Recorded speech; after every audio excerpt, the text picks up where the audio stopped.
Hello, welcome to JEE exam series. पिछले lecture में अपन ने पढ़ा था इलेक्ट्रिकल कंपोनेंट्स, जहां पर मैंने आपको बताया था वोल्टेज, करंट एंड पावर के बारे में। ठीक है। इस लेक्चर में अपन पढ़ेंगे एनालिसिस ऑफ इलेक्ट्रिकल सर्किट्स। ठीक। तो जो मेजोरिटी आपके सिलेबस में जो दो टाइप के एनालिसिस दे रखे हैं वो है nodal analysis and mesh analysis. Alright. तो जब अपन इन दोनों एनालिसिस को यूज करते हैं उससे पहले अपन को तीन लॉस के बारे में पता होना चाहिए, जिनकी एप्लीकेशन से अपन ये एनालिसिस यूज कर पाते हैं। ठीक है। तो वो है, पहला है आपका ओम्स लॉ एंड सेकंड है आपका किरचॉफ्स लॉ। किरचॉफ्स के दो लॉ आते हैं again, Kirchhoff's current law and Kirchhoff's voltage law. तो जब आपको ये तीनों लॉज की अंडरस्टैंडिंग होगी तब आप इनकी एप्लीकेशन यूज कर पाएंगे for nodal analysis and for mesh analysis. Alright. तो चलिए शुरू करते हैं आज ओम्स लॉ से। ठीक है।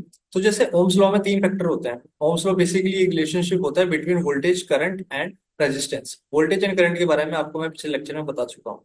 तो अभी अपन स्टार्ट करते हैं with resistance. Okay, let's start. So what is the resistor is and what is the resistance is. Alright. ठीक है। तो देखिए, जो कोई भी जो मटेरियल होता है ना, उसकी एक बेसिक जो जनरल कैरेक्टरिस्टिक होती है ना, वो ये होती है कि वो अपने अंदर से तो करंट को पास नहीं होने देगा। ठीक है। मतलब वो करंट को रोकता है। रोकने का मतलब क्या होता है? रेजिस्टेंस। ठीक है। रेजिस्ट करता है वो करंट को कि भाई करंट मेरे में से पास ना हो। ये प्रॉपर्टी हर एक एलिमेंट में होती है, हर मटेरियल में होती है।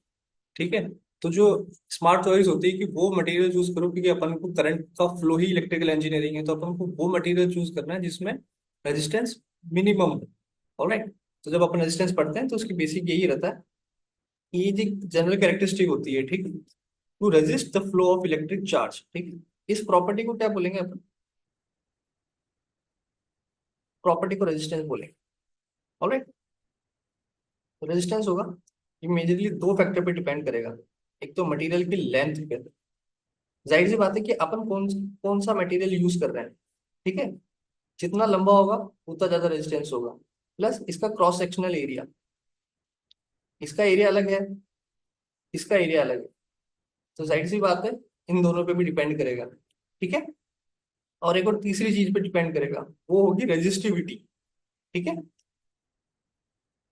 तो यहाँ से एक मैथमेटिकली अपन इसको लिखें तो अपन लिखेंगे resistance equals to length upon A, also resistivity. Alright. इसकी यूनिट याद रख लेना आप, ओम मीटर्स। ठीक है। आज जब अपन बात कर रहे थे for the choice of material, अपन अपने सर्किट के लिए कौन सा मटेरियल यूज करेंगे, तो अपन बेसिकली वही मटेरियल यूज करेंगे जिसकी रेजिस्टिविटी हो मिनिमम। ठीक है। इसका एग्जांपल आप याद कीजिएगा, copper and aluminium. Next slide में मैं आपको एक टेबल दिखा दूंगा जिसमें मटेरियल्स की रेजिस्टिविटी की एक टेबल होगी जिसमें अलग अलग मटेरियल्स होंगे। ठीक है। उसमें अपन कैटेगरी वाइज बात कर लेंगे। कुछ कंडक्टर्स ले लेंगे, कुछ इंसुलेटर्स ले लेंगे, कुछ सेमीकंडक्टर्स ले लेंगे, तो आपको एक बेसिक आइडिया हो जाएगा कि that how far is the resistivity of a insulator like paper and a conductor like silver और एल्यूमिनियम। ऑलराइट। ठीक है। अब वो मटेरियल जिनकी रेजिस्टिविटी बहुत ही ज्यादा हाई है, तो वो बेसिकली क्या होंगे? वो इंसुलेटर्स होंगे। इनकी रेजिस्टिविटी बहुत ज्यादा हाई रहेगी। ठीक है। Mica and paper are example. ठीक है। इनकी जो एग्जैक्ट रेजिस्टिविटी है वो मैं इसको आपको नेक्स्ट स्लाइड में दिखा दूंगा। ठीक है। जब अपन कोई सर्किट बनाते हैं, ठीक है, तो अब रेजिस्टिविटी इसके अंदर है। ठीक है। अब जब अपन इलेक्ट्रिक सर्किट पढ़ रहे हैं तो अपन ये तो बनाएंगे नहीं हर फोटो में, तो जो रिप्रेजेंटेशन होता है वो इस वाले सिंबल से होता है। ठीक है। अब जब आपने कॉलेज में भी देखा होगा कि कुछ रेजिस्टेंस असली में दिखते हैं ऐसे हैं। ठीक है। इनका भी कलर कोडिंग से इनका रेजिस्टेंस निकाला जाता है। आपने अगर पढ़ा हो, very Britain has a very good wife, ऐसे करके कुछ एक वो बना रखा है, शॉर्ट ट्रिक बना रखी है। ठीक है। आगे देख लेंगे अगर यूजफुल होगा तो जो ये मटेरियल यूज होता है इसको बनाने के लिए फॉर द प्रैक्टिकल पर्पस, ये याद रखना आप, ये मटेरियल कहाँ का यूज होता है? Metallic alloys and carbon compounds. ठीक है। One more thing before starting Ohm's law, resistance के बारे में एक और लॉ, एक और चीज है। वो है कि जो ये रेजिस्टेंस है ये एक तरीके से पैसिव एलिमेंट है। अब भैया पैसिव एलिमेंट क्या होता है? पैसिव एलिमेंट वो होता है जो प्योर कंजप्शन करता है पावर का, ठीक है, कहीं से भी पावर जनरेट नहीं करता है, ठीक है।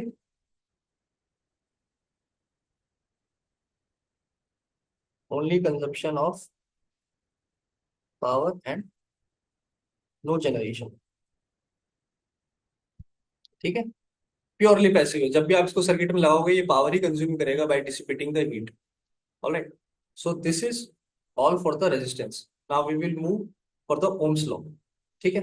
अब ओम्स लॉ मैंने आपको बताया था, Ohm's law is basically a relationship between voltage, current and resistance.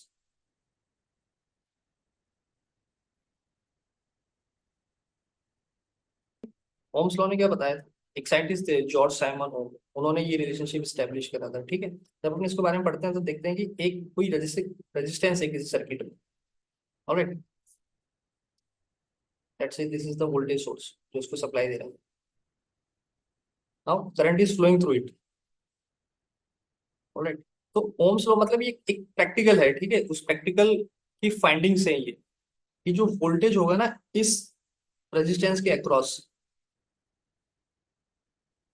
वो वोल्टेज प्रोपोर्शनल होगा जो करंट इसके अंदर फ्लो कर रहा है उसके, ठीक है। सिंपल सी बात है, the voltage V across the resistor is directly proportional to the current I that is flowing inside the resistance resistor. Alright, ठीक है। तभी आपने देखा होगा कि जो रजिस्टर, ठीक है, प्रोपोर्शनलिटी पहले आगे बताता हूँ आपको, प्रोपोर्शनलिटी की बात कर लेते हैं। जो प्रोपोर्शनलिटी कांस्टेंट अपन यूज करेंगे वो होता है रजिस्टर। यहाँ से ये मैथमेटिकली निकल के आता है v equals to I R. This is your basically Ohm's law. Alright, ठीक है भैया। अब अपन ने देख लिया कि जो वोल्टेज था वो प्रोपोर्शनल था आई के, बट जो प्रोपोर्शनलिटी कांस्टेंट है वो है आर, क्योंकि बहुत हद तक रेजिस्टेंस पे ही डिपेंड करता है ये लोग। ऑलराइट, जैसे मैं बात करूँ, रेजिस्टेंस मैंने आपको बताया था अभी, जस्ट अ सिंबोलिज्म है। बात हो रही है अपनी ये पूरी इस मटेरियल की, जो अपन इसमें यूज कर रहे हैं पूरा मटेरियल, ठीक है। अब जो आर है ये डिपेंड करता है, हो सकता है कि मैं इस मटेरियल को मोटा कर लूं, पतला कर लूं, छोटा कर लूं। तो first is shape and size, ठीक है। And second is the condition which I am using this circuit. Alright, so temperature. तो जो रेजिस्टेंस है वो डिपेंड करता है इन दो फैक्टर्स पे। First is internal factor and the other is external factor. Alright, ठीक है, दैट्स इट, यही आपका ओम्स लॉ है, ठीक है। अब जब अपन सर्किट एनालिसिस पढ़ेंगे उसमें अपन यही पढ़ेंगे कि सर्किट की ओम्स लॉ अप्लाई कैसे करते हैं। फॉर इंस्टेंस अपन यहाँ से अप्लाई करते हैं इस वाले सर्किट में, तो अपन की जो फ्लो ऑफ करंट रहेगा वो किसी लूप में, किसी मैश में क्या होगा। ऑलराइट, ठीक है। तो मैं आपको इस इंट्रोडक्शन में शायद बताना भूल गया हूँ कि इस जो अपन जो एनालिसिस पढ़ रहे हैं, मैश एनालिसिस, नोडल एनालिसिस, ये बेसिकली मैं आपको 4 पार्ट में पढ़ाऊंगा। पहले में आपने पढ़ा थे मैंने आपको ओम्स लॉ, सेकंड में मैं आपको बताऊंगा what are nodes and what are meshes and what are loops, ठीक है। इसके बाद अपन नेक्स्ट चलेंगे, वो आएंगे आपके किरचॉफ्स के law, current law, voltage law, वो एक साथ में आपको करा दूंगा। Fourth mash analysis and fifth nodal analysis, उनके बेसिक एग्जांपल के साथ फॉर बेटर अंडरस्टैंडिंग। और जैसे जैसे अपन इस कोर्स में आगे चलते जाएंगे, जो जो फंडामेंटल्स अपन क्लियर कर चुके हैं उस फंडामेंटल के ऊपर जो जो न्यूमेरिकल्स बनते हैं आपकी जेई एग्जाम सीरीज के लेवल को कंसर्न में रखते हुए, वो मैं आपको कराते जाऊंगा ताकि आपकी जो अंडरस्टैंडिंग है थोड़ी रेनफोर्स्ड हो जाए आप। अब रेजिस्टेंस कुछ भी हो सकता है, ठीक है, फ्रॉम जीरो टू इन्फिनिटी। अपन बात करें दो केसेस की, ठीक है, जो बहुत आगे बहुत यूजफुल है। रेजिस्टेंस कुछ भी हो सकता है, रेजिस्टेंस की वैल्यू कुछ भी हो सकती है फ्रॉम जीरो टू इन्फिनिटी। अब दो एक्सट्रीम केस ले लेते हैं। This is a voltage source,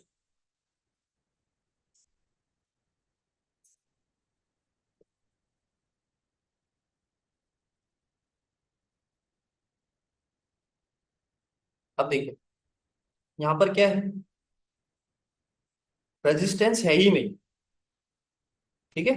जो करंट का जो फ्लो है वो बहुत इजीली फ्लो हो पा रहा है क्योंकि उसको रेजिस्टेंस मिल नहीं रहा है। रेजिस्टेंस बेसिकली एक रुकावट था यहाँ पर, कि उसको थोड़ा रुक के आना पड़ रहा था, मतलब उस बेसिकली इस मटेरियल की प्रॉपर्टी थी, ये जस्ट अ सिंबलिज्म। यहाँ पर रेजिस्टेंस है ही नहीं, अपन ने कुछ ऐसा मटेरियल यूज कर लिया, या फिर अपन ने जो लोअर पोटेंशियल हायर पोटेंशियल को दोनों को अपन ने मिला दिया कि रेजिस्टेंस उसमें अपन ने छोड़ा ही नहीं। तो when R is equal to zero, जब रेजिस्टेंस जीरो होता है ऐसे सर्किट को अपन क्या बोलते हैं? Short circuit. आपने देखा होगा प्रैक्टिकली भी, जब अपन बोलते हैं कि शॉर्ट सर्किट हो गया, वो कब होता है? जब अपन दोनों पोलैरिटीज को मिला देते हैं।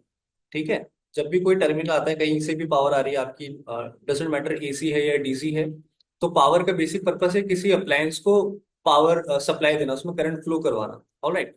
तभी एक सर्किट कंप्लीट होता है। अगर आप अप्लायंस लगाओगे ही नहीं और डायरेक्ट उसके पॉजिटिव नोड को नेगेटिव नोड के साथ आप कनेक्ट कर दोगे, तो उसको शॉर्ट सर्किट बोलते हैं। इस कंडीशन में क्या होता है? एक, ठीक है, वो ज्यादा देर तक टिक नहीं पाता है। ठीक है, वो शॉर्ट शॉर्ट हो जाता है, सर्किट शॉर्ट हो जाता है। ठीक है।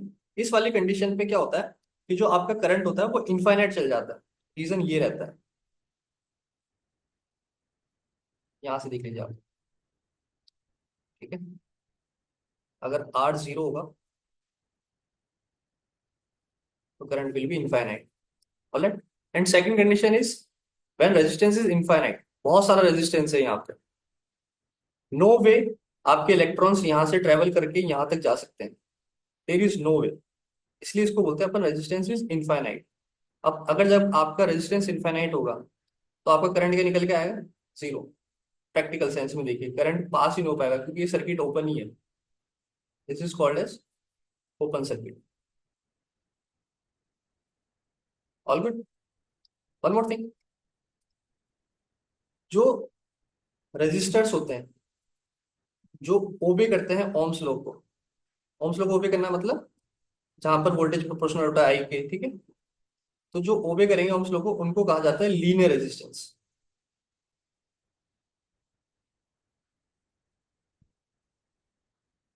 ठीक है। और जो नहीं ओबे करेंगे वो कहलाएंगे नॉन लीनियर। ठीक है। तो लीनियर का ग्राफ कैसे बन के आएगा आपका? बी वर्सेस आई का ग्राफ बन के आएगा, लीनियर है। ठीक है। जहां पर हर बी और आई की वैल्यू पे आर हमेशा आपको लीनियर वे में मिलेगा। ठीक है। हर बार लीनियर होता नहीं है प्रैक्टिकली। तो ये ऐसा आएगा विद स्लोप। तो इसका स्लोप होगा वही रेजिस्टेंस होगा। ठीक है। नॉन लीनियर रेजिस्टेंस के आप आपसे अगर एग्जांपल पूछ लें तो दो एग्जांपल याद रखिएगा, light bulb and a diode. दो चीजें और देख लेते हैं फटाफट। कंडक्टेंस। ठीक है। अभी तक अपने पढ़ा था रेजिस्टेंस जो कर रहा था उसका अपोज कर रहा था जो, ठीक है, करंट का। पर कंडक्टेंस क्या होता है कि वो उसको पुश करता है। ठीक है। तो basically it's a measure of how well an element will conduct electric current. ठीक है। कितना अच्छा वो कितना अच्छे तरीके से वो करंट को फ्लो होने देगा। ठीक है। वही कंडक्टेंस, वही प्रॉपर्टी कहलाएगी उसकी, कंडक्टेंस। ठीक है। छोटी छोटी चीजें हैं, एक बार फटाफट से देख लीजिए। मैंने आपको बताया कंडक्टेंस है जस्ट अपोजिट रेजिस्टेंस का। ठीक है। तो जब V equals to I R होता है, आर अपन कह रहे हैं V अपॉन आई, तो कंडक्टेंस के केस में क्या हो जाएगा? आई अपॉन V। ठीक है। रेजिस्टेंस की थी ऐसा यूनिट होती है ओम मीटर्स। रजिस्टर की ओम होती है, रेजिस्टेंस की ओम मीटर्स होती है। ठीक है। तो कंडक्टेंस की क्या होगी? ओम का उल्टा ओम। कितने भी ऐसे कुछ, शायद कुछ वर्ड नहीं मिला और सिंबल भी उन्होंने उल्टा बना दिया। ठीक है। All good. कई जगह ये यूज होती है और कई जगह यूज होती है सीमंस, तो दोनों याद रख लीजिएगा। ऑप्शन में अगर डायरेक्ट क्वेश्चन आए तो देख लीजिएगा। ठीक है। ये मैंने आपको बताया था, यही होता है। पर करंट की अपन बात करें तो करंट हो जाएगा जीबी, कैसे भी लिख। ठीक है। सेकंड इंपॉर्टेंट चीज, पावर डिसिपेटेड। अपन ने रेजिस्टेंस पढ़ लिया है। ठीक है। तो रेजिस्टेंस को मैंने आपको पहले बताया था कि रेजिस्टेंस एक पैसिव एलिमेंट है जो सिर्फ पावर कंज्यूम करेगा। ठीक है। किसी भी तरीके से पावर जनरेशन नहीं करेगा, उसको सर्किट में लगाओगे वो हीट डिसिपेट करेगा। ठीक है। पावर का फॉर्मूला क्या होता है? तो इसको अपन रेजिस्टेंस की टर्म में भी देखेंगे, इसको अपन कंडक्टेंस की टर्म्स में भी देखेंगे। ठीक है। पावर का फॉर्मूला होता है P equals to V into I. ठीक है। यहां तक अपन डीसी की बात कर रहे हैं। ठीक है। जब अपन एसी में आ जाएंगे ना, तब सिर्फ V इंटू आई से काम नहीं चलेगा। एसी में आते ही जो करंट और वोल्टेज है वो थोड़े से फेज डिफरेंस होता है उनमें, थोड़े से आगे पीछे चलते हैं वो, फिर depending on the nature of the elements we are using in it. ठीक है। तो अभी तक कॉस थीटा का कोई गेम नहीं है यहाँ पे, सिंपल सा पावर का फॉर्मूला होता है P equals to V into I. Alright. Resistance के टर्म्स को अपन को निकालना है, तो resistance is P upon I. Sorry sorry sorry, क्या मिस कर रहा हूँ मैं? P is equal to I, then I is equals to P upon R. ठीक है। यहाँ पुट करेंगे, निकल के आएगा P का तो स्क्वायर हो जाएगा, और ये आ जाएगा नीचे आर। ये आ गई आपकी पहली इक्वेशन। इन टर्म्स ऑफ जी अगर निकाले अपन, कंडक्टेंस जी, ऑलराइट, जी के टर्म्स में निकाले अपन, तो I is ji into we. ठीक है। तो वी आपका रहेगा, और आई है आपका जी अपॉन जी इंटू वी। ये आपका बन जाएगा बी स्क्वायर जी। ये सेकंड कंडीशन आई। ठीक। सिंपल। पावर डिसिपेशन के ये दो फॉर्मूले हैं, ये भी डायरेक्ट याद कर सकते हो या डिराइव कर सकते हो। देखिए अभी मैं ही कंफ्यूज हो गया आपके सामने। सिंपल से V equals to I R रद्द करिए, सारे उसी से ड्राइव हो जाएंगे। दैट्स इट, बहुत सिंपल है। ठीक है। अब यहाँ से है ना, दो ऑब्जर्वेशन आपकी निकल के आती है। अब अगर आप इसका ग्राफ ड्रॉ करोगे हर V और R की वैल्यू में, तो जाहिर सी बात है आपका लीनियर ग्राफ तो बनने वाला है नहीं। ठीक है। आप वैल्यू पुट करके देख लीजिए, हर V और हर R की वैल्यू पे जो P होगा वो नॉन लीनियर होगा, नॉन लीनियर होगा। ठीक है। इधर यहाँ पे अपन वोल्टेज के टर्म में बात कर रहे हैं, या फिर अपन यहाँ पे अगर वोल्टेज को रिप्लेस करते करंट के टर्म में निकालते, तो भी जो फंक्शन होगा वी स्क्वायर अपॉन आर, इसके हर एक वैल्यूज पे लीनियर फंक्शन तो नहीं निकल के आएगा। तो जो दो ऑब्जर्वेशन निकल के आती है होता है कि जो पावर होती है dissipating resistance in is a non linear function of इधर वोल्टेज और करंट। अंडरस्टूड है इतना? ठीक है। अब जो दूसरी चीज आती है, पावर निकाली है अपन ने और कंडक्टेंस अपन ने निकाला है। ठीक है। जो रेजिस्टेंस है और कंडक्टेंस है, दोनों क्या है, दोनों में जो पावर डिसिपेट हो रही है आर के टर्म्स में और जी के टर्म्स में, दोनों पावर डिसिपेट हो रही है पॉजिटिव। ठीक है। कहीं नेगेटिव दिखा आपको? इसमें नहीं दिखा। तो दोनों अगर पावर पॉजिटिव में डिसिपेट हो रही है, मतलब पावर का कंजप्शन हो रहा है। पावर आई, पावर उसने कंज्यूम करी, दैट्स वाई वो पॉजिटिव है। अगर वो कंज्यूम नहीं करता, जनरेट करता, तो वो नेगेटिव होती। तो पावर का पॉजिटिव होना यह प्रूव कर रहा है वापिस कि रेजिस्टेंस क्या है, एक पैसिव एलिमेंट।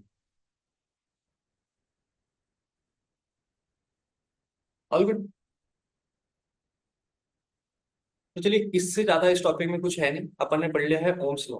अगले लेक्चर में आपको बताता हूँ मैं what is node and what is branches and what is loops, then Kirchhoff's law, and then move on to our main topic that is mesh analysis and nodal analysis.